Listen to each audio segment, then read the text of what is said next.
Good morning বন্ধুরা, আশা করি সবাই খুব ভালো আছো, সুস্থ আছো। আমিও খুব ভালো আছি। নতুন একটা ভিডিওতে তোমাদেরকে সকলকে জানাই অনেক অনেক স্বাগত। আজকে একটা নতুন ফুলের শুভেচ্ছা জানালাম। এটা হচ্ছে রেন লিলি। আমার যে মানি প্ল্যান্ট গাছটা আছে ওর নিচে বসানো আছে। প্রচুর হয়েছে ফুলগুলো, আর সকালে ঘুম থেকে উঠেই আগে এই ফুলগুলো চোখে পড়লো, তাই তোমাদেরকে দেখিয়ে দিলাম। ঘরে চলে এলাম। ঘরে এসে এক কাপ চা নিয়ে বসলাম। আজকে রিজু রায়নের স্কুল ছুটি আছে। রিজু ঘুমাচ্ছে, রায়ান উঠে পড়েছে, ওর বাবাও আছে, আর আমি এখন সকাল সকাল এক কাপ চা নিয়ে বসলাম।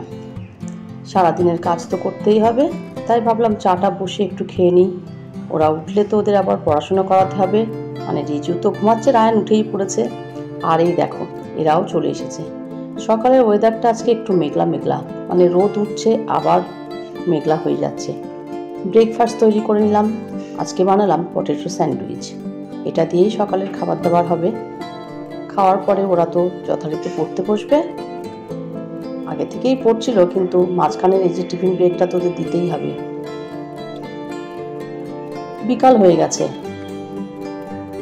রিজু উপরে গেছে, উপর থেকেই আমাদেরকে একটু ভিডিও করছে। রায়ান টেনে নিয়ে আসলো এদিকে, চলো পেয়ারা পারবো। কিন্তু পেয়ারাগুলো এত উঁচুতে আছে, পারলেই পুকুরের জলে পড়বে, তাই আর পারলাম না। সকালে রান্নাবান্না কোনো রকম শেয়ার করিনি। সেই ব্রেকফাস্টের পরেই একেবারে বিকালেই তোমাদের সামনে চলে এলাম। রায়ান তো এখানে একটু সাইকেল নিয়ে ঘোরাঘুরি করছে, আর আমি রান্নাঘরে ওদের জন্য একটু দুধ গরম করছি। প্রায় সন্ধে হয়ে এলো, ওদেরকে খেতে দেব, খেয়ে ওরা আবার পড়তে বসবে। আসলে আজকাল এত পরীক্ষার চাপটা থাকে না, বিশেষ করে রায়ানের ভীষণ চাপের মধ্যে পড়ে গেছি, তাই পড়াগুলো করাতেই হয়, ওদেরকে নির্দিষ্ট সময় নিয়ে বসাতেও হয়। আর এই দেখো, দেখেছো সূর্যটা কেমন সুন্দর হয়ে আছে, আকাশটা। রিজু এই ফটোগুলো তুলতে ভালোবাসে, তাই উপরে গেছিল এই ধরনের ফটো তুলে আনতে। এখন তো পুরোপুরি সন্ধ্যা হয়ে গেছে। রিজুকে একটু হরলিক্স দিয়ে দিলাম, ও খেয়ে পড়তে যাবে।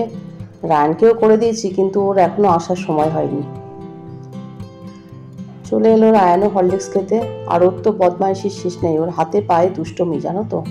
যত বড় হচ্ছে তত ওর দুরন্তপনাটা বেশি বেড়ে যাচ্ছে। ভীষণ বিরক্ত করে আজকাল, আর বদমাইশিটাও না একটা চরম পর্যায়ে পৌঁছে যাচ্ছে। এদিকে ও হরলিক্সটা খেয়ে নিয়ে পড়তে বসবে। আর এই দেখো, দাদা এলো, একটা ঘুষি মেরে দিল।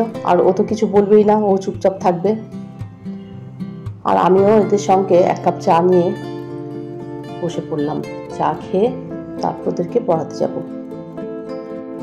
রায়ান তো এখানে পড়তে বসে গেছে, আর রিজু তো পাশের ঘরে পড়ছে। পড়া করিয়ে নিয়ে তারপরে তো আরো অনেক কাজ আছে, সেগুলো তোমাদেরকে দেখাবো। আমার নতুন পুরনো সমস্ত বন্ধুদেরকে বলছি, তোমরা প্লিজ আমার ভিডিওটাকে এগিয়ে নিয়ে যাওয়ার জন্য একটু সাহায্য করো। সকাল থেকে রাত পর্যন্ত সারাদিনের একটা ডেইলি ব্লগ তোমাদের সামনে তুলে ধরার চেষ্টা করি। এই সারাদিনের কয়েক মিনিটের ভিডিওটা করতে কিন্তু অনেকটাই সময় লাগে, আর এর পেছনে পরিশ্রমটাও কম না। যারা ইউটিউবার, যারা ইউটিউবে কাজ করো, তারা সবাই জানো, তাদেরকে বলে বোঝানোর কোনো দরকার নেই। আর আমাদের মতন হাউসওয়াইফদের তো এইসব ব্যাপারটা অনেকটাই চাপের থাকে। ঘর সংসার সামলিয়ে, বাচ্চা সামলিয়ে তারপরে ইউটিউবের কাজ করাটা তো অনেক কষ্টের হয়ে যায়। তাই সবাইকে অনুরোধ করছি, প্লিজ আমার ভিডিওটা যদি কোনো অংশ ভালো লেগে থাকে একটা লাইক করে দিও। আর ভিডিওটা যদি পুরোটাই ভালো লাগে অবশ্যই সাবস্ক্রাইব করে আমার পাশে থাকো। আর সকলের কাছে শেয়ার করে দাও, যাতে আমার ভিডিওটা অনেকটা দূর পর্যন্ত পৌঁছে যেতে পারে। চলে এলাম ডিনার বানাতে।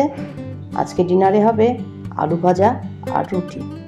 আলুটা আগেই ভাজতে দিয়ে দিলাম, আলুটা ভাজা হোক। আর এদিকে করব রুটি, আর তার সঙ্গে ডাল সিদ্ধ করব, আর আম তো আছেই। এই হবে আজকে আমাদের ডিনার। রায়ানকে আগে করে খাইয়ে দিয়েছি, ও খেয়ে নিয়েছে। আজকে আর তোমাদের কমেন্টের নামগুলো উল্লেখ করলাম না, পরের ভিডিওতে অবশ্যই তোমাদের সকলের নাম আমি উল্লেখ করব।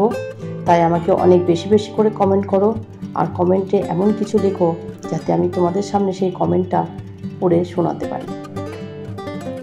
বলতে বলতে তো রুটিও হয়ে গেল, এবার তো খেতে দেব। আগেই বললাম রায়ানকে খেতে দিয়ে দিয়েছি, ওর খাওয়া হয়ে গেছে। এবার রিজুকে দেব, ওদের পাপা এখনও বাড়িতে আসেনি, তারপর আমি খাবো। রুটি, আলু ভাজা, পেঁয়াজ, কাঁচা লঙ্কা, আম তো আছেই, আর সঙ্গে আছে ডাল সিদ্ধ। আম আর রিজুকে দিলাম না, ও খাবে না। আজ আর ভিডিওটা বড় করলাম না, আজ তাহলে এই পর্যন্ত। আমার ভিডিওটা যদি তোমাদের ভালো লেগে থাকে please like, comment, share and subscribe করো। সবাই খুব ভালো থেকো, সুস্থ থেকো। দেখা হবে অন্য কোনো নতুন ভিডিও নিয়ে। Good night.